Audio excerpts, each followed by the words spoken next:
যে সকল মানুষ ভুলেও কখনো পুঁই শাক খাবেন না। পুঁই শাক অসাধারণ একটা খাবার, অসাধারণ একটা খাবার, কিন্তু কারো কারো জন্য এই পুঁই শাক খাওয়া ভয়ঙ্কর লেভেলের ক্ষতিকর। কারা খাবেন না, কি কারণে খাবেন না, কখন খাওয়া উচিত, কখন খাওয়া উচিত না, আজকে আমি বিস্তারিত আলোচনা করব। কথা কি বুঝতে পেরেছেন? পুঁই শাকের মধ্যে কি কি আছে, এই পুঁই শাক খেলে কাদের জন্য কি হবে, এটা আমি ইনশাআল্লাহ তাআলা বিস্তারিত এখন আলোচনা করার চেষ্টা করব।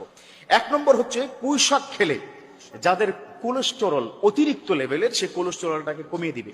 আচ্ছা, কোলেস্টেরলটা যদি বেশি বেড়ে যায় তাহলে কি হয় বলুন তো? এই তো মাশাআল্লাহ, ডায়াবেটিস ভাই, রাইট। কোলেস্টেরল যাদের অতিরিক্ত লেভেলে হয় তাদের কোলেস্টেরলটা এই পুঁই শাকে কমিয়ে দিবে। নাম্বার 2 হচ্ছে, যাদের ডায়াবেটিস অতিমাত্রায় হয়ে যাবে, পুঁই শাকটা হালকা সিদ্ধ করে খেয়ে ফেলবেন, অসাধারণ উপকার হবে। এখানেই শেষ নয়, কোষ্ঠকাঠিন্য আছে না?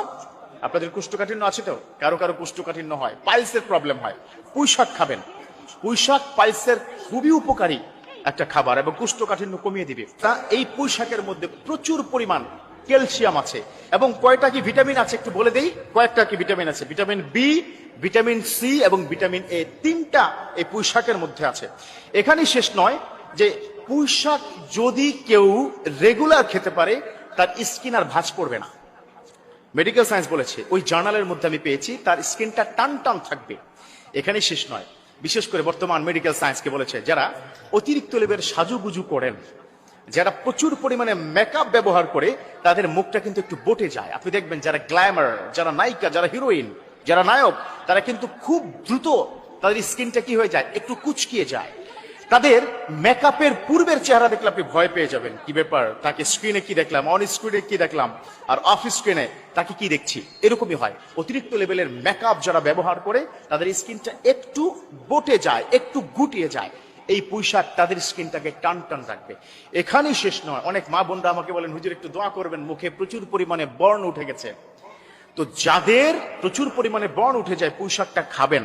তবে হ্যাঁ, এখানে কিন্তু একটা কথা আছে, ওই যে আমি কিন্তু শুরুতেই বলেছিলাম, যারা অতিরিক্ত লেভেলের অ্যালার্জি বা কারা কারা পুঁই শাক খাবেন না, মারাত্মক ক্ষতিকর। এর মধ্যে 1 নম্বর হচ্ছে, যাদের অতিরিক্ত লেভেলের অ্যালার্জি, বডিতে প্রচুর অ্যালার্জি হয়, তারা কখনোই খবরদার পুঁই শাক খাবেন না, অ্যালার্জিটা বেড়ে যাবে।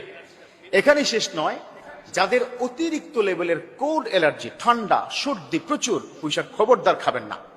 অর্থাৎ পুঁই শাক খাওয়ার ক্ষেত্রে কিন্তু উপকার আছে, আর পুঁই শাক খাওয়া আবার রেগুলার কন্টিনিউ যারা করবেন তাদের জন্য উপকার আছে, ডায়াবেটিসের উপকার, ক্যান্সারও হবে না।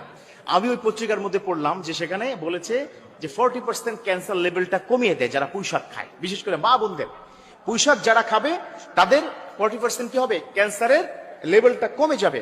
আবার যাদের কোল্ড অ্যালার্জি, যাদের স্কিনের প্রবলেম আছে, যাদের স্কিন অ্যালার্জি আছে এবং এই ধরনের যাদের বেশি পরিমাণে হয়, খবরদার তারা পুঁই শাক খাবেন না। তবে হ্যাঁ, পুঁই শাক যদি আপনি রেগুলার খান, খাওয়ার কয়েকটা নিয়ম আছে, নিয়ম মেনে খাবেন।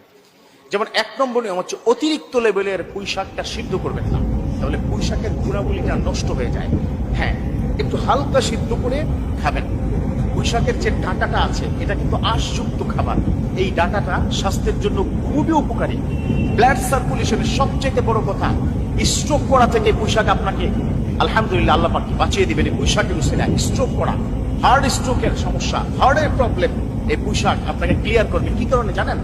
মেডিকেল সায়েন্স বলেছে, এই পুঁই শাক যারা প্রতিনিয়ত খাবে রুটিন মেনে, তাদের ব্লাড সার্কুলেশন, রক্তের যে ব্লাড সার্কুলেশনটা, যেটার কারণে হার্ট স্ট্রোক হয়, ব্রেন স্ট্রোক হয়, সার্কুলেশনটা খুব চমৎকার ভাবে ইজি প্রসেসে হবে, ন্যাচারালি হয়ে যাবে। কথা বুঝতে পেরেছেন? তো আল্লাহ পাক আমাদেরকে এই পুঁই শাকের সঠিক গুণাবলী পাওয়ার তৌফিক দান করুক। বিশেষ করে যাদের প্রচুর allergy, cold allergy, skin allergy, তারা পুঁই শাক খবরদার খবরদার খাবেন না। আল্লাহ পাক আমাদের বোঝার এবং মারার তৌফিক দান করুক। আমিন।